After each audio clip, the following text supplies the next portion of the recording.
வா ஆதிர. வா.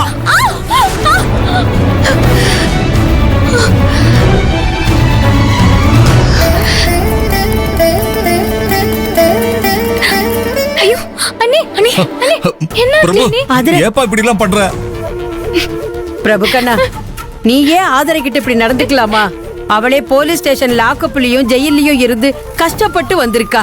அவளை நீயே இப்படி பாடா படுத்துறியப்பா. இங்க பாருப்பா, எதுவா இருந்தாலும் அப்புறமா பேசிக்கலாம்ப்பா. இப்ப எதுவும் பிரச்சனை பண்ணாதப்பா. பாவம் ஆதர. போதும் நிறுத்துங்க.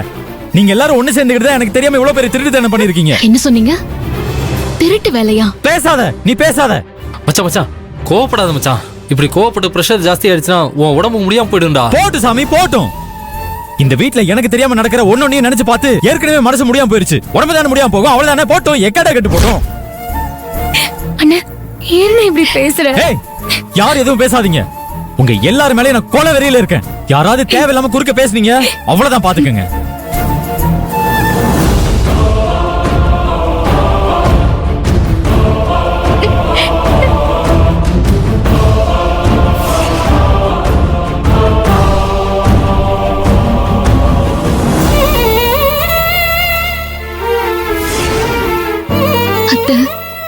நீங்க இருந்திருந்தா கண்டிப்பா ரோஹிணிய காலேஜுக்கு அனுப்பி படிக்க வச்சிருப்பீங்க. உங்க இடத்துல நான் இருந்து இப்ப அதை பண்ணிருக்கேன். இதனால எனக்கும் உங்க பிள்ளைக்கும் என்ன பிரச்சனை வந்தாலும் பரவாயில்ல அத்தை. அதையெல்லாம் சமாளிச்சு ரோஹிணிய நல்லா படிக்க வைப்பாத்த. என்ன போட்டோவை பாத்துட்டு இருக்க? இன்னும் என்னென்ன சொல்லி என்ன ஏமாத்தலான்னு பாத்துட்டு இருக்கியா? எங்க சும்மா ஏமாத்துறேன்னு சொல்லிட்டு இருக்காதீங்க. திரும்ப திரும்ப சொல்லிட்டு இருக்கேனா?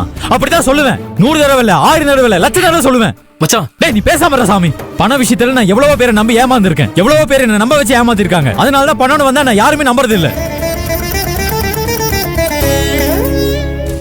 என் அப்பா, பாட்டி, தம்பி, தங்கச்சின்னு யாருமே நம்புறது இல்ல.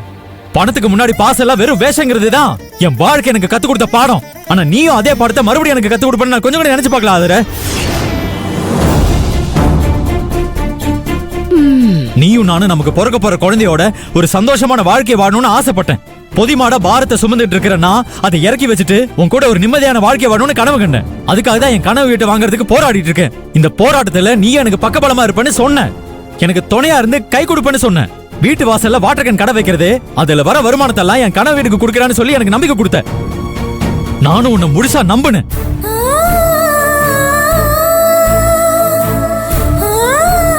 நான் உன் கூட தானே சந்தோஷமா இருக்கணும்னு ஆசைப்பட்டேன். அது உனக்கு சந்தோஷம் இல்லையா?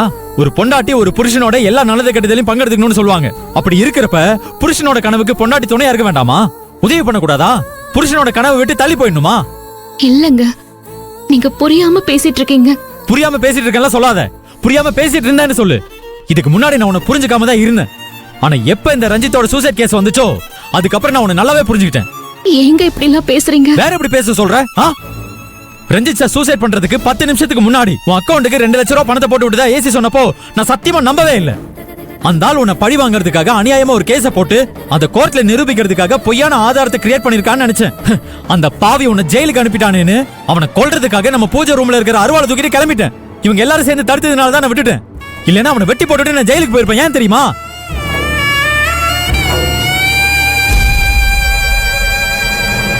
உன் மேல நான் அவ்வளவு பாசம் வச்சிருந்தேன், அன்பு வச்சிருந்தேன்.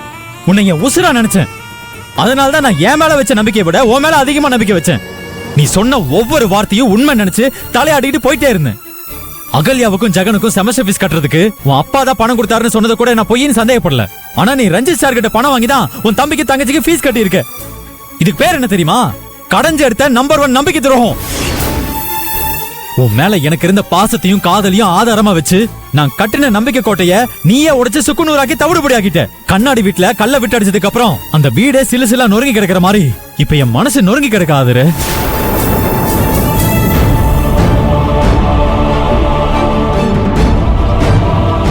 இப்ப நான் கடைசியா ஒண்ணு கேக்குறேன். இதுக்காவது உண்மையை சொல்லு. ரஞ்சித் சார் உனக்கு 2 லட்சம் ரூபாய் போட்டு விட்டுருக்காரு. அதுல 1 லட்சம் ரூபாய் அகல்யாவுக்கும் ஜெகனுக்கும் செமஸ்டர் ஃபீஸ் கட்டுறதுக்கு கொடுத்துருக்க. மீதி 1 லட்சம் ரூபாய் என்ன பண்ண? யாருக்கு கொடுத்த?